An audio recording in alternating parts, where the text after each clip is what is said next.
So I'm sorry that I won't be able to be with you today. I really would have liked to have been there, especially to talk about and give great praise to Pete Matthews. He's been an amazing partner in trying to make Pennsylvania a better place for all of us.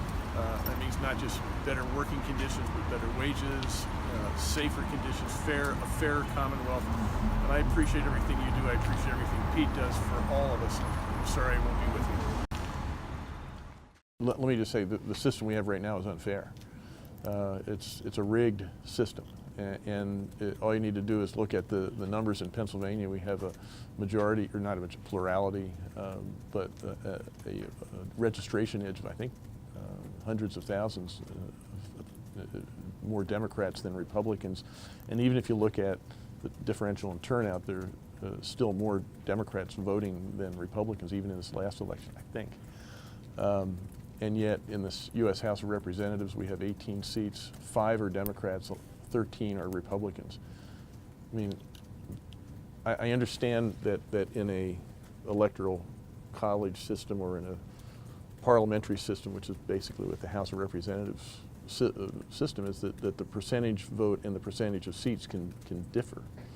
But that's a pretty wide variation. And if you look at the map and see some of the districts that are drawn, they do look like an animal. You know what gerrymandering refers to? It was Elbridge Gerry, who was a Massachusetts person who first did this, and someone, a wag, claimed it looked like a salamander, and they named it a gerrymander because it was his name.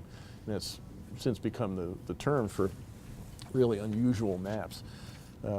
There's a mathematics professor at Tufts University who is working on a mathematical algorithm for determining a more objective and rational way to do redistricting, and I don't know the details of her model, but it seems like that might be helpful in terms of getting courts to rule, so that we don't have to actually go to petition or recall, things like that, but we can actually have a standard that can be used in redistricting that courts can use to make it fair. The issue is, I think, not who's doing it, but whether you're predisposed to be fair or unfair. And I think where we are right now is just whoever's doing it is looking at the redistricting process as something that's an opportunity to let's play some games here and get as many seats as we can. I think we need to get back to what I think the founders wanted. They actually had a 10-year census in the deal to make sure that seats were never the rotten boroughs that existed in England in the 18th century. They didn't want that here, and so the idea was to make sure that the voting districts were as fair as could possibly be.